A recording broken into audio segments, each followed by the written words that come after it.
சென்னை உயர்நீதிமன்ற நீதிபதி GR சுவாமிநாதனை பதவி நீக்கம் செய்ய கோரி தகுதி நீக்க நோட்டீஸை வழங்கினர் திமுக எம்பிக்கள்.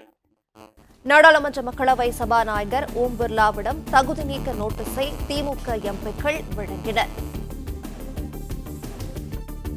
கூடுதல் விவரங்களை செய்தியாளர் நிரஞ்சன் வழங்கிட கேட்கலாம். நிரஞ்சன், வணக்கம். மேலும் விவரங்களை பகிரலாம்.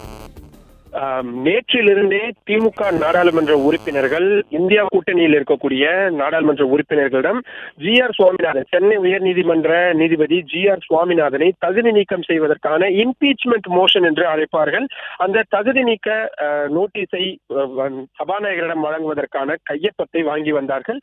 தற்பொழுது 120க்கும் அதிகமான நாடாளுமன்ற உறுப்பினர்களிடம் கையொப்பம் என்பது பெறப்பட்டிருக்கின்றது. அதை சபாநாயகர், மக்களவை சபாநாயகர் ஓம் பிர்லாவை அவரது அலுவலகத்தில் சந்தித்து வழங்கி இருக்கிறார்கள்.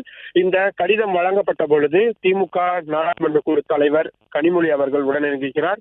அதே போல திமுகவின் மூத்த நாடாளுமன்ற உறுப்பினர்களான TR பாலு, ராசா உள்ளிட்டோரும் இருந்திருக்கிறார்கள். அதைவிட மிக முக்கியம், காங்கிரஸ் கட்சியின் பொதுச் செயலாளர் பிரியங்கா காந்தி, அதே போல காங்கிரஸ் கட்சியின் மூத்த நாடாளுமன்ற உறுப்பினர் கௌரவ் கோகாய், உத்தரப்பிரதேச மாநிலத்தின் முன்னாள் முதல்வரும் நாடாளுமன்ற உறுப்பினருமான சமாஜ்வாதி கட்சியை சேர்ந்த அகிலேஷ் யாதவ், மதுரை நாடாளுமன்ற உறுப்பினர் சு வெங்கடேசன், புதுச்சேரி நாடாளுமன்ற உறுப்பினர் வைத்தியலிங்கம், விடுதலை சிறுத்தைகள் கட்சியின் தலைவரும் நாடாளுமன்ற உறுப்பினருமான தொல் திருமாவளவன் உள்ளிட்ட பலரும் உடனிருந்திருக்கின்றார்கள். இந்த நாடாளுமன்ற கூட்டத்தொடரிலேயே இதை முன்னெடுத்து செல்வதற்கான வேலைகளில் தீவிரமாக இறங்குவார்கள் என எதிர்பார்க்கப்படுகின்றது.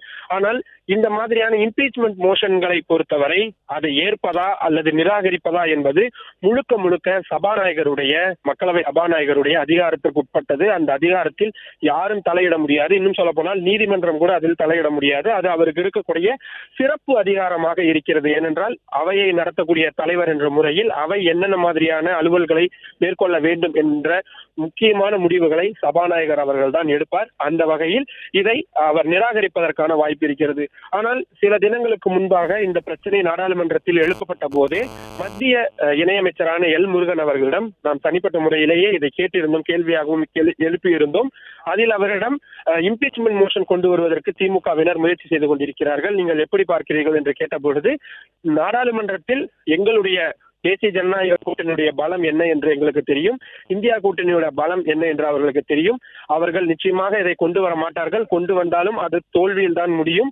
அவர்கள் வெறுமென ஒரு ஊடகங்களிடம் பேட்டி கொடுக்க வேண்டும் என்பதற்காக இதை செய்து வருகிறார்கள் என அவர் விமர்சனம் என்பதை முன்வைத்திருந்தார். ஆனாலும் கூட தற்பொழுது திமுகவினர் இந்த முயற்சியை அவர்கள் மேற்கொண்டிருக்கிறார்கள். மிக முக்கியமாக இந்தியா கூட்டணியில் இருக்கக்கூடிய மூத்த தலைவர்கள் பலரிடமும் கையொப்பம் வாங்கி அதை அவர்கள் சமர்ப்பித்திருக்கிறார்கள் என்பதுதான் மிக முக்கியம். இனி அடுத்த கேள்வி, சபாநாயகர் இதை ஏற்கிறாரா அல்லது மறுக்கப் போகிறாரா என்பதுதான். ஒருவேளை அவர் இதனை மறுக்கிறார் என்னும் பட்சத்தில் திமுகவினர் அதை மீண்டும் நாடாளுமன்றத்தில் பெரிய அளவில் கொண்டு செல்வார்கள் என்று எதிர்பார்க்கப்படுகின்றது.